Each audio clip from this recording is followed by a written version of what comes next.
Hello and welcome to this second video on movement. So we're going to be covering how to add random movement into one of our actors and also how to add movement to another one of our actors using directional input, so such as the arrow keys. So first things first is I want to make this turtle have some random movement. So in order to do that, we're going to open up a turtle class. So I'm going to open editor like so. Now, this turtle class slightly differs from what is within our habitat. It has this function here, which is public void act. Anything that you put within this function will be repeated numerous times. So if I take out this code and I just simply have move and I compile, when I run my simulation, my turtle will just move. Yeah, I can slow the speed down, and this changes how many times the act method is repeatedly called. If I just run it like that, as you can see, my turtle is moving one step. So this is every time that the act method is run. So if we want to have some random movement, I'm going to first reopen the editor. And instead of just move one, as you can see, it will just get the turtle to move straight forward. I need to add some random movement. So I'm going to add in Greenfoot dot get random number. Now, this is a function in order to be able to get a random number. I'm going to first set up to 4. This will get me a random number between 0 and 3. The use of this is I can say, right, if I times this by 90, if I do 0 times 90, that will give me 0. If I do 1 times 90, that is 90. 2 times 90 is 180, and 3 times 90 is 270. So if I could use this to be able to set my rotation of the turtle before he moves forward 1. So I'm going to put this all within a set rotation. So I'm going to say rotation, like so. I'm going to take this line, I'm going to cut it, or if it makes it easier, you guys can rewrite it, and I'm just going to paste it within there. So the set rotation is saying, right, I'm going to set the rotation to a random number between 0 and 3. It is going to change each time. I'm going to times it by 90, and that's going to be my rotation. And then I'm going to move forward. If I compile this now, you'll see that my turtle will choose a random direction, and then we'll move forward 1. See?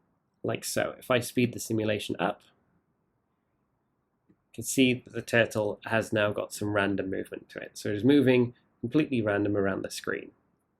Perfect, that is the first objective complete of adding in random movement.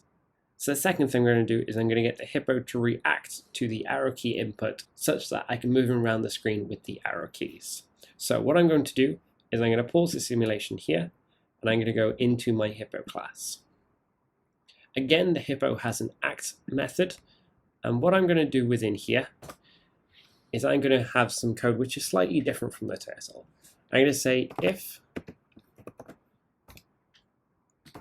Greenfoot dot is key down. Now what this does is this function is basically checking is a key pressed down. So look at all the keys on your keyboard. This is basically checking if a key is pressed down. Within these two parentheses, it is specifying what key do I want to check. I'm going to be first checking if the up key is pressed down. Make sure that you have curly brackets opening and closing. As you can see, I've got 1, 2, 3 openings, so I need to have 1, 2, 3 closing, like so. Okay. Now within these curly brackets, within this blue space, I can say what code should be run if the up arrow is pressed. So I'm going to have within here move 1. Now using this, I can actually set rotations for what I want. So if I have another one, I can say, okay, down, left, right. The problem with this being is the hippo won't always turn in the correct direction. I'm going to have to set the rotation before he moves. In order to do that, I'm first going to set out how much it should turn when it is going up. So by default, the hippo actually faces towards the right. So if I want him to move up, the first thing which I'm going to have to do is I'm going to have to make him do 1 turn, 2 turns, 3 turns. So that I'm going to have to do a set rotation of 270. 270. If I want him to move down, then it's fairly simple. I can just say set rotation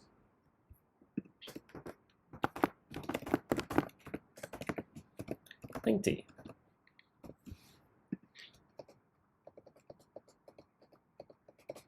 Just making sure this is all in line and all indented. If things are looking a little bit skewed over to here, just press the tab key on your keyboard and they should keep in line.